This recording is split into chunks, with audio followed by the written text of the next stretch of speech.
I couldn't find that picture anywhere, and I'm pretty sure the Tremors took it. Damn it, Mom, they're called graboids! That's Todd and his girlfriend Samantha.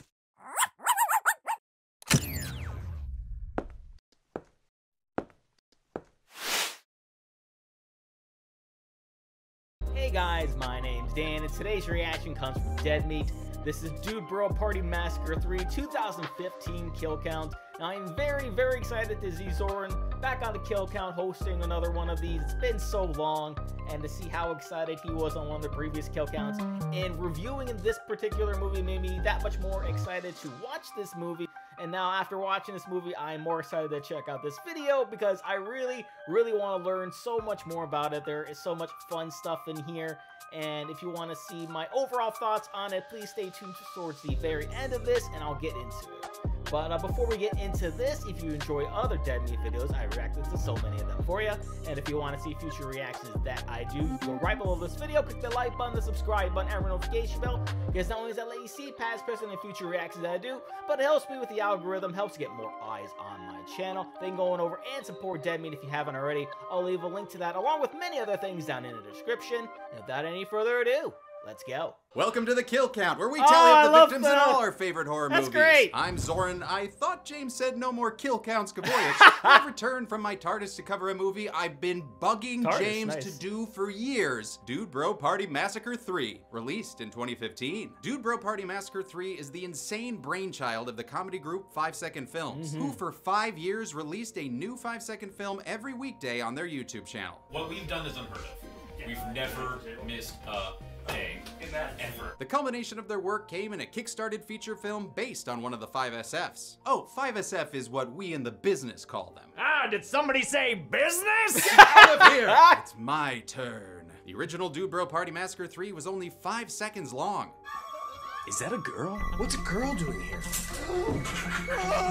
Dude Bro Party Massacre 3. And they followed that up with a longer trailer, featuring more exposed man tits than you can count, before finally expanding it to feature length. Now, full disclosure, I have the honor of actually being a part of the 5 Second Films crew. I got in after I emailed the group when I moved to LA, and writer-director Michael Rousselet got me drunk on scotch and abandoned me in a bar. Oh. In fact, here's the first 5SF I was ever in.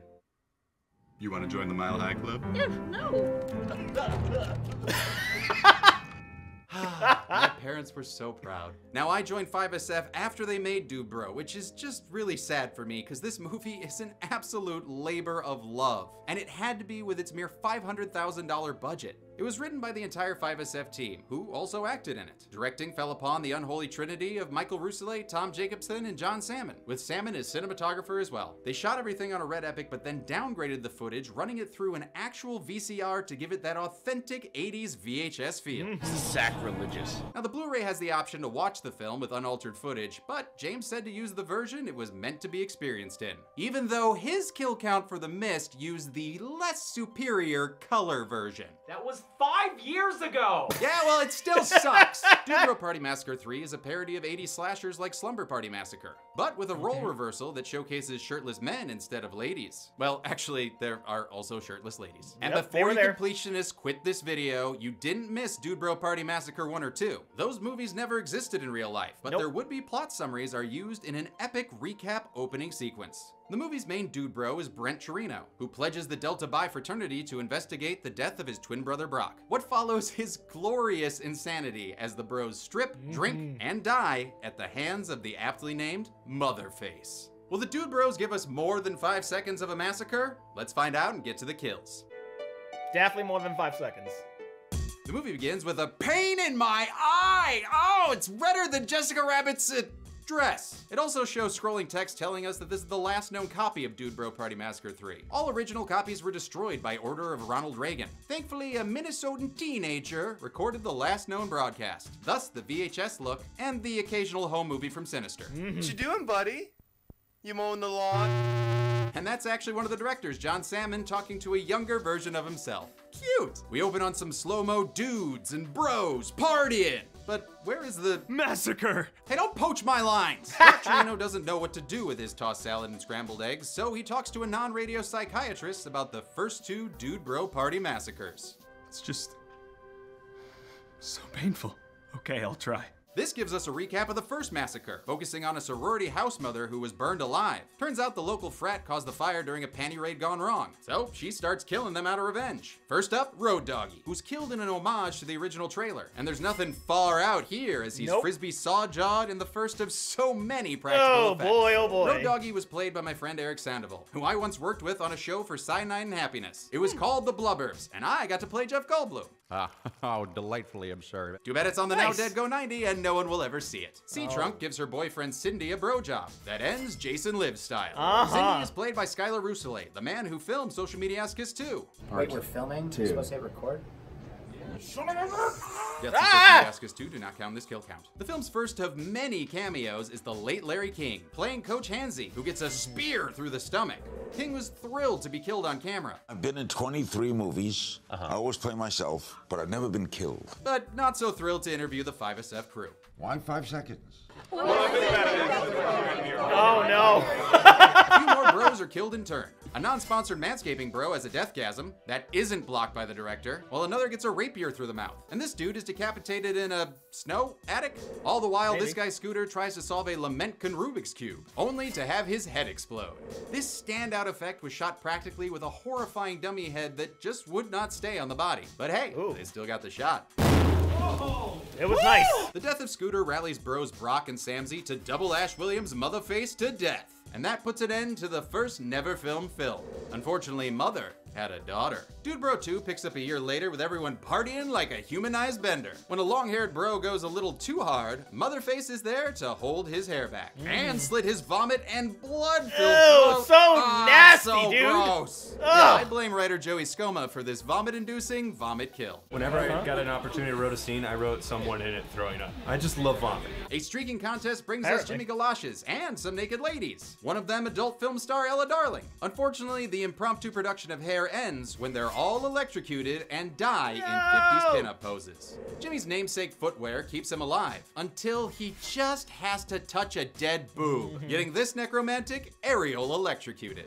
Cue another murder spree, which includes Little Spoon being murdered by a little monster, the Birdstone twins getting zapped by Dave & Buster's High Prices, and concert pianist Chaz Noodleman losing his hands and killing his girlfriend when they decrescendo off the road.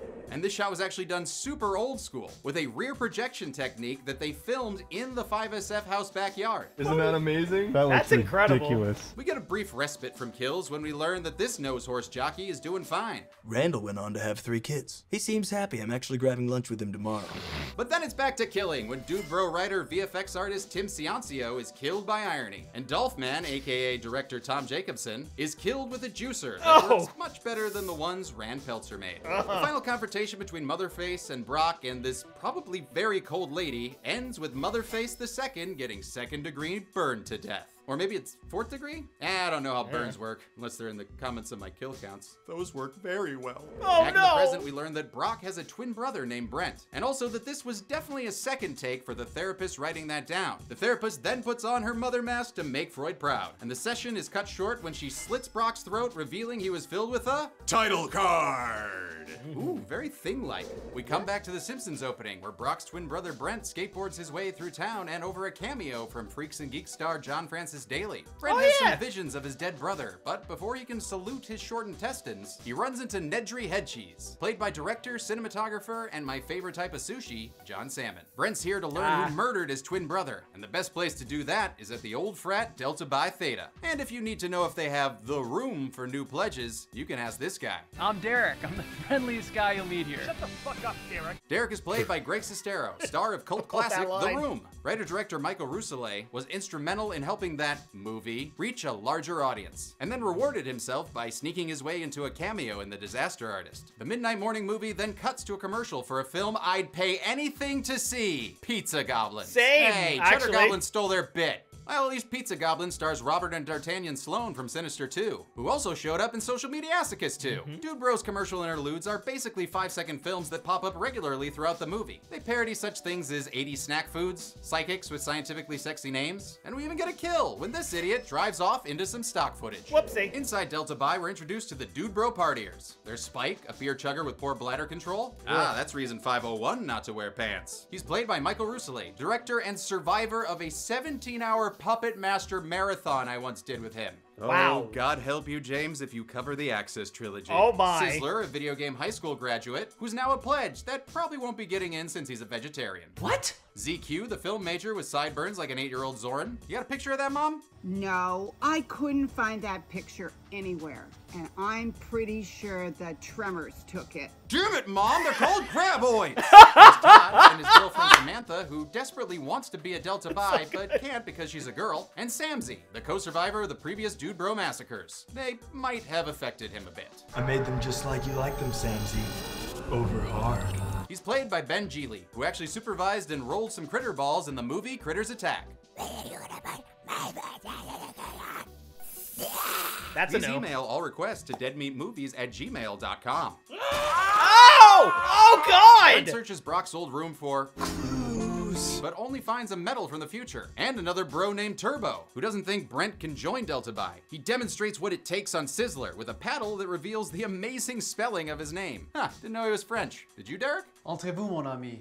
C'est là où l'âme de ton frère se repose. God damn, that's a good subtitle joke. In order to prove they're worthy of joining Delta Bi, Brent and Nedry have to help with the annual prank. And one game of Edward 40 Hands later, they're headed to the radio station to broadcast that the dean of the school eats farts. Unfortunately, Nedry's sense of direction mimics his Jurassic Park counterpart, and they head to the airport instead. The prank leads to a plane crash of Flight 180 proportions. Wait, hundreds fear dead? Ah, God, how am I gonna count? You killed 250 people. Well, you heard the woman from Boogie Nights. 250 people were 250. killed because Dean Pepperstone eats farts. I do not eat farts. Duly noted. The Dean, who's played by adult film legend Nina Hartley, berates the boys, like Deans do. She lists off the previous Dude Bro pranks, which include deposing a Central American dictator and blowing up a dam in Old Parchtown, which created New Lake City, but there were some consequences. It drowned 4,000 people. Wait, can we actually count that?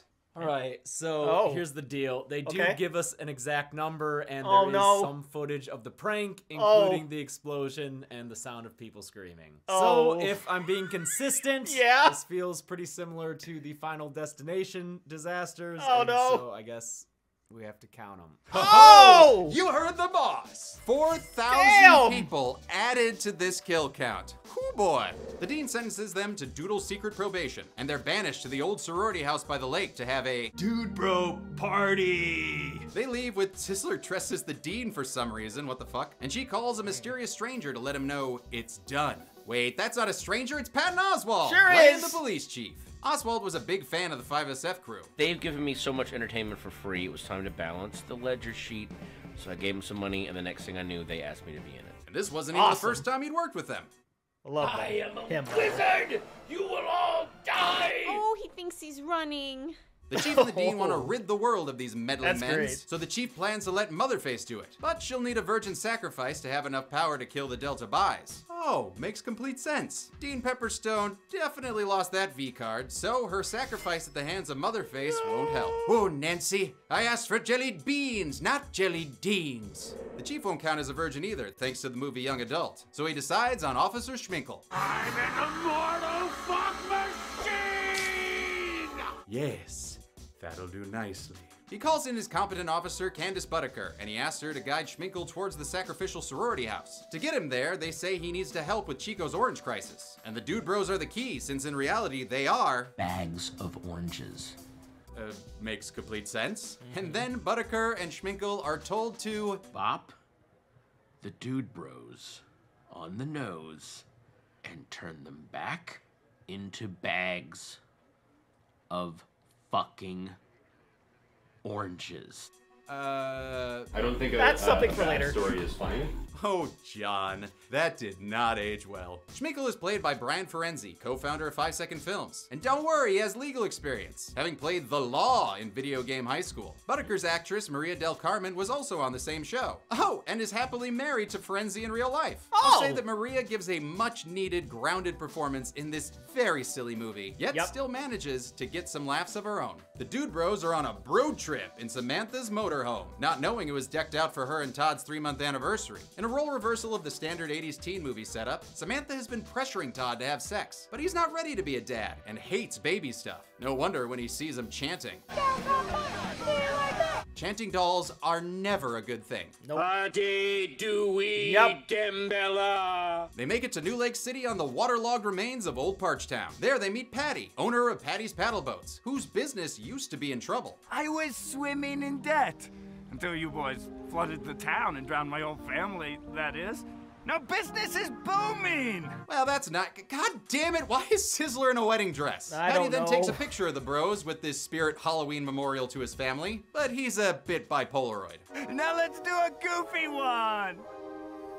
I said make it goofy! This Harry Harbinger was originally supposed to be played by Peter Stormare, but scheduling conflicts gave the role to Donnan Whalen. He's honestly one of my favorite characters, which makes it sad when Motherface takes aim at him paddling in one of his boats. Oh wait, Motherface, what if... No! Oh fuck! But loveless Patty does Motherface's job for her. The Delta Buys load up their boats, but since they aren't wheelchair accessible, Nedry is forced to wheel his way around the lake. Also taking the long way to the cabin are Butterker and Schminkle, who are now driving at night for some reason. They get interrupted by a man shaking a child, so it's Schminkle to the rescue! Here's $100 in the grapes of wrath, kid. Get out of town. Change your name. Start a new life for yourself. I love that line! And this random look of terror from producer Michael Peter, as Schminkle accidentally runs him over. Oh man, why does it have to not be a person anymore? Person or puddle, he's still going on the count. The bros find a mysterious stranger living at the sorority house, one that's been prepared for COVID since the 80s. Relax, bro. Andrew WK. Let's go. No, you're party rock god Andrew WK.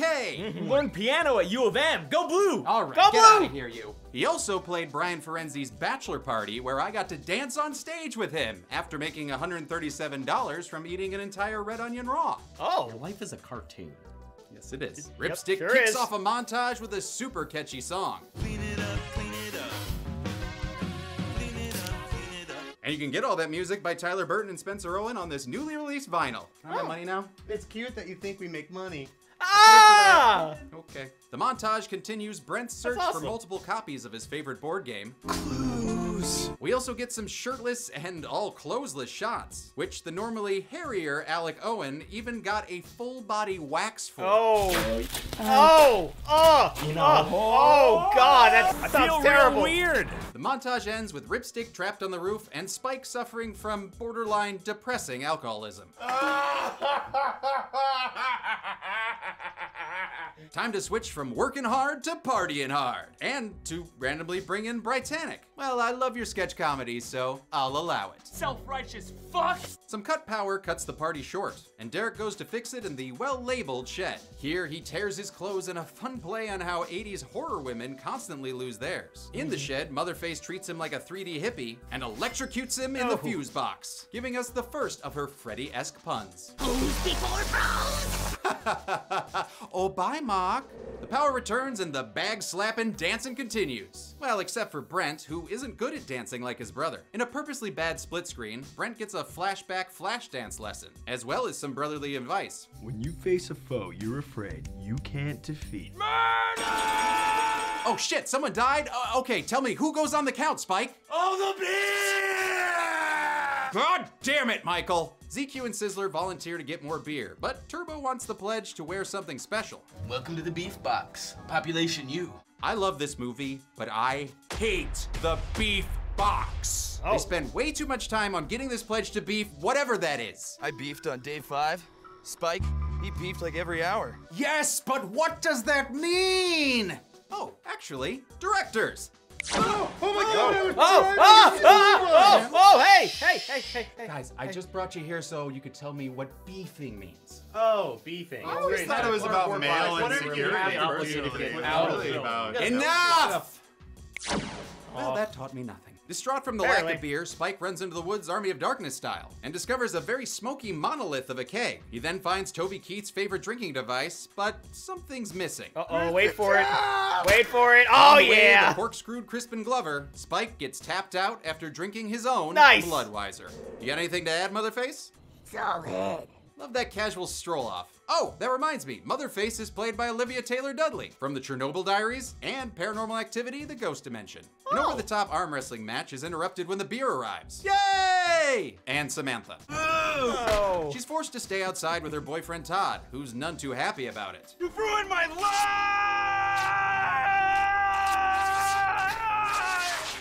He only had one take with that shirt, and actor I love that he just keeps on screaming throughout that entire shot. Kelsey Gunn's ability not to lose her shit made this shot work perfectly. Just as Todd feared, Samantha takes his virginity, eager to create a legacy. Push your delta by feeding me! He does, right as Motherface puts her machete in him. Should have pulled out. Yeah, it may not be an effective method of birth control, but it's great for murder. Samantha enters a refractory period as we check back in with, "Aw, fuck you, beef box." Ugh, thank God this is a VHS, so I'll just fast forward through it and whoa, almost missed a kill there since ZQ is torn in half by Motherface, who then quotes Homer Simpson's jukebox favorite. Raining men.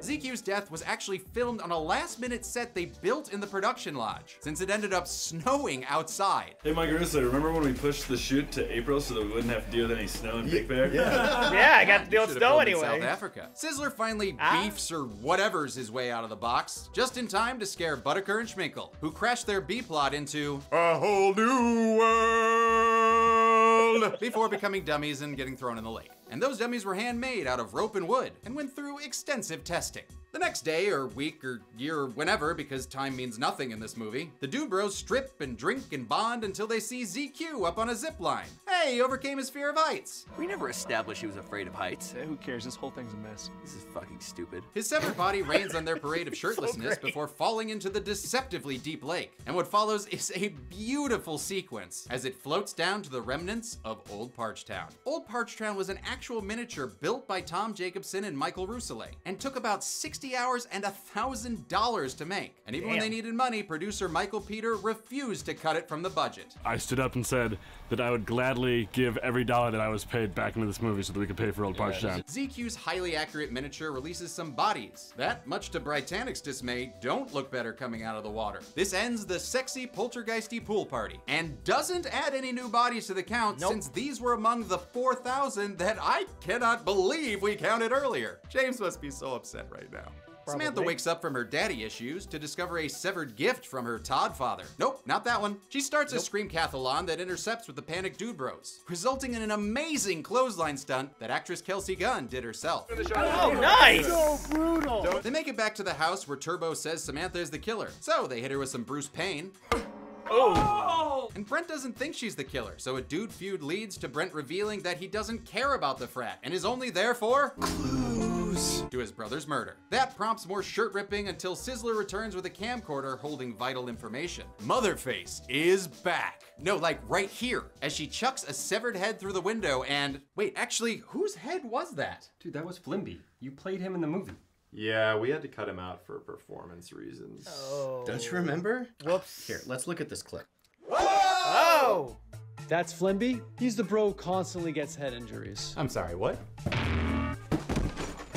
Oh, now I remember. Oh! Now I don't.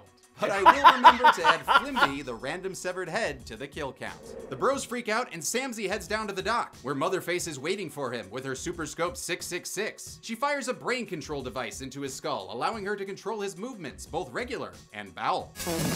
She forces him to give himself a literal tongue lashing before finishing him off with a kiss of death. What? No tongue? And a slow-mo push into the lake has Samsy join ZQ in Old Parchtown. Back at the sorority house, the bros are trying to get their upgraded barrier perks for zombie mode. Turbo and Brent get into a fight over Brent's lie, which gives us one of my favorite performances in the film by actor Paul Prado. I swear I will never lie to you again. What if it's my birthday? You take me to a quiet little bistro dinner, nothing too fancy.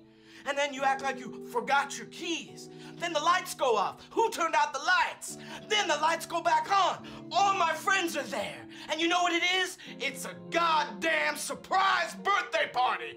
Garçon, bring out the fucking raspberry brown butter tort that reads, Happy 23rd B-Day, Turbo. Love your lying friend, the sack of shit that he is, Brent. God damn, give that man the Oscar. Eventually we learn that Turbo's been such a dick because of, you know, his dick. I hate my little, hairy baby dog dick. Sure, why not? This vulnerability fixes things between him and Brent, but their renaissance doesn't last long as Turbo goes to the basement and finds a gun. He also finds the rest of Oliver's company, who remind him of his fixation with his general penis area. General penis? Distraught, he decides to take his own life as well as the life of this adorable dog. Upstairs, Sizzler's getting hangry since someone's eaten all his veggies. Turns out it's a wascally wabbit wuppet. What's mine is yours, rabbit friend. And what's yours is Motherface's, including your intestines as she rips them out and feeds them to the vegetarian. She then flushes the rest down the ghoulie hole. And we now have the one instance where Motherface doesn't say a punny death line. Oh, now it's Zoran's time to shine. Ooh, how about a flush beats a straight-laced vegetarian, huh? No, I thought we were done with Zoran puns. Samantha and Brent search everywhere for the missing Sizzler. From the house, Sizzler! to earlier in the film, Sizzler! to Eleven's mind void, where things get a little trippy. Hells is... Samantha finds Sizzler's body, getting a bite of the lepus, so it looks like it's just the two of them left. No, there's a third. Aw, she's preggers with Todd Seed. There's still hope for the Delta Buys too. Wait for it. No, there's not. Jesus Christ! Motherface inserts herself into political discourse when she kills Samantha and splits her down the middle like a Supreme Court vote. Or actually, there might be a little more of her on the right. They say in space, no one can hear you party. But that's a fucking lie. Forever's gonna start in space! The Delta Buys are back. Permission to become a bro? Come aboard. Oh, no girls allowed! Oh, Samantha! And I mean all of them. Hey guys, quick! Baby Todd's taking his first space steps. Oh, he's got your little penis. Yeah. But little do they know, they're actually on the mothership. Captain.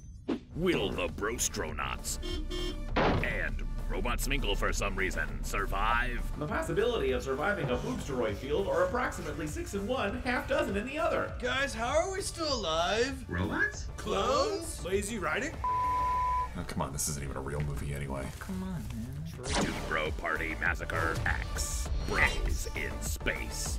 Available on Laserdisc and HD DVD. Rated X, because that's the Roman numeral for 10. Brent runs out of the house in a panic and finds the Britannic boys in bad shape. Ooh, shit. Anyone catch their names for the kill graphics? Todd, no, turtleneck bro, flannel bro. Lucky guess. Damn, if I'd been wearing my flannel, I would have been perfect for that role. Dude, you were in the movie. You were Flimby. Oh, yeah. Oh, no. Oh, no. After Brent looks away once, the former SNL writers are impaled, making sure that Rosenkrantz and Gildendude are dead. Motherface knocks out Brent, and when he comes to, he reveals that all of his clues have revealed her identity. You're Ronald Reagan. What? No, I'm not. Brent then delves into a convoluted theory involving all the Delta Buys past pranks, a sex change, and a map of my dad's favorite ice cream flavor. It's all completely ridiculous and apparently 100% correct. I solved it! Nope. I'm just kidding. It was all a dream. Motherface is actually the twin sister of Dude Bro 2's killer. Nepotism. Before she can murder Brent, he's rescued by an off-screen skateboard. Tony Hawk Bro Skater, is that you? No, it's Nedry. He's back from directing and filming most of the movie with a new mastery over wolves, bears, and... This here's a motherfucking bald eagle, the most majestic creature in America, and I made him my bitch! All right, time for this Deus Ex cinematographer to get an axe in the head and get dragged off by wolves. I mean, wolves do like salmon. Also, that totally real bear costume was used to prank the crew, who were freaked out when an actual bear was hanging around the set. Oh. God damn, they had fun on that set. Sure did. You know, everyone except for Michael. Schminkle rescues Butterker from drowning, only to be betrayed, knocked out, and tied to a septagram platform for the virgin sacrifice ritual. A hooded figure emerges from a fake forest, which was actually made of thrown away Christmas trees that the crew collected from the side of the road in January. The hooded figure is Officer Butterker, there to rescue Schminkle because, you know, she's warmed up to him. She's unable to uncuff him though, so to ruin the sacrifice, she's gonna have to rescue him from his virginity. While Schminkle is deflowered and de-cherried, Brent sings a little song to summon his brother's ghost. He uses his dirty dance lessons to knock out Motherface, then gets some more brotherly advice. If you face a foe you're afraid you can't defeat, you gotta let your bros in.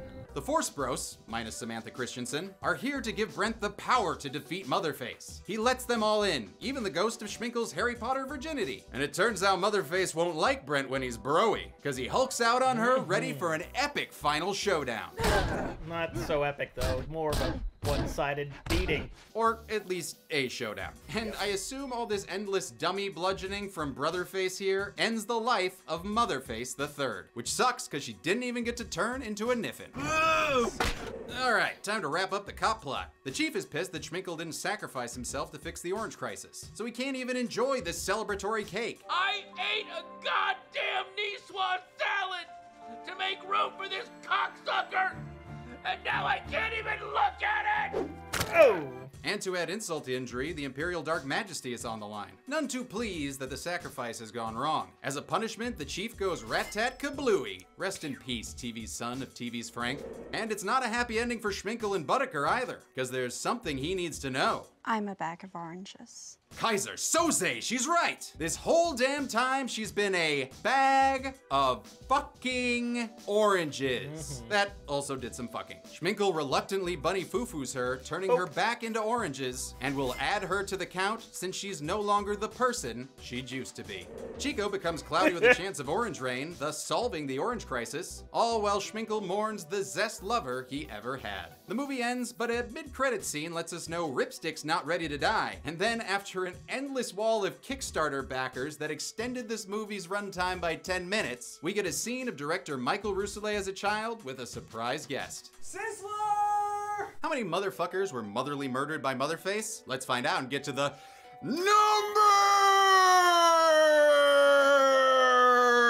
Oh, the flannel's back! Oh, that's where my flannel went. Sizzler! Oh, that's so awesome. Well, since this is technically 3 movies in one, let's separate out these kills. In Dude Bro 1, 9 people died, 7 men and 2 women, giving us a pie chart bluer than the remains of old Parchtown. In Dude Bro 2, 16 people were killed, 8 men and 8 women, upping the count as, you know, good sequels do. Then finally, Dude Bro 3 killed 4,269 people. 15 men, 4 women, and 4,250 unknown Parchtowners, plain-goers, and, you know, orphans. Giving us a stupid jump in numbers and a very gray pie that, you know, expired in the 80s.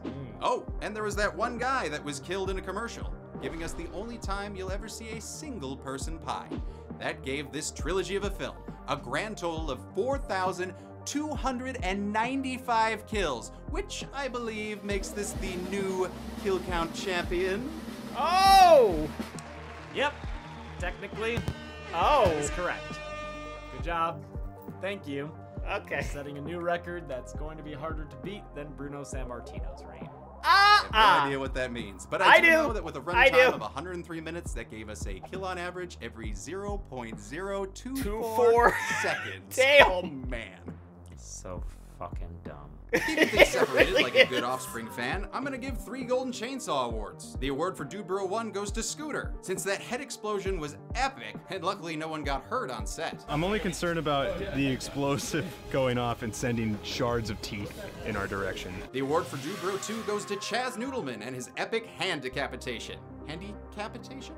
Ah, whatever. And the award for Dude Bro 3 goes to Spike. The head tap was super inventive, and the fact that he drank his own blood is just so gross. Also, as a friend of Michael's, I've wanted to kill him so many times myself. Thanks, Motherface. Damn. Gold machete for lamest kill overall will go to the guy that drove off the cliff in the commercial, even if he is now an Emmy Award-winning writer for Last Week Tonight. And that's it. Dude Bro Party Massacre 3 came out in 2015 and is a very special movie for me since it gave me some lifelong friends in LA. Aw, that's nice. Wish they were still here. Well, in any event, it feels good to be doing another kill count, and I don't know when James will need me again, but until next time, I'm a man who once pretended to be part of the crew in order to get a free Airbnb, and this has been the kill count. Look at how full this space is. This is lovely. It's so nice. From the belt. Here you go, the Kill Count Championship. Oh my god. Oh, it's perfect. I'm actually blushing. We're gonna get our DNA all over this. Oh god. I honestly, I don't know how this is ever gonna get beat. It's okay, James. It's okay. You know you don't actually take that home. I know. Okay. I'm not married while filming this, but once it's out, I will be married. Since we're filming this beforehand, let's make predictions about the wedding. Really sorry when the actor you hired to play the dinosaur got way too drunk and threw up on people's tables. Yeah, but then he became a Dilophosaurus, so it was still cool. I'm just sorry that I forgot what day the wedding was. She was not pleased. She was not Oh, happy. She wasn't boy. happy that I'm also wearing her shorts, too. Oh boy! So honored to be back here on the kill count. I'm looking at the monitor, damn it! It's fine. And until next time, Be good people. I'm looking at the monitor. Oh man, that was so fun. It's probably as much fun as the actual movie was. Seeing all the people who made the movie on the kill count made this video just so much more special. And just watching it through and like, I know people will probably look at it and say, oh, this is a stupid horror movie. But in reality, if you take it for what it is, they say it at the beginning of the movie that it's a movie that was recorded off of a TV from the 80s. It's got the whole aesthetic. It's got the whole camp killer vibe. It's just so much fun. Very inventive with its kills. I can't begin to say just how much fun this was to watch. But that's going to do it for me here. But before I go, though, I want to give a huge shout out to all of my $5 and up supporters on Patreon. Luchador, Cruising, Wolverine 310, Multi-Disturb 666, Jordan Bird, Lauren Davenport, Kester Cronage, Amber K, Raymond Bright, Joshy, Chris Curtis, and Jeremiah McCarroll. And if you two like to have your name read at each and every one of my videos, plus many other fun goodies, maybe having me react to a past kill count or two, please head on over to patreon.com/TDNReactor. Link will be right there. And a description with many different tiers for you to choose from. And if you'd like to have an easier way to get in contact with me, maybe talk about today's kill count, please head on over and join the channel Discord. We also chat with others about other reactions that I've done, find out a little bit more about me, or find out about this week's reaction schedule. And with that being said, comment down below, let me know what did you think about Dude Bro Party Massacre 3. Please leave a like if you enjoyed. Also, want to see past reactions I've done to other Dead Meat videos. Got a nice playlist right over there for you. Share this video. Subscribe if you subscribed already. Ring notification bell because of my new videos every single day. And I'll see you guys next time.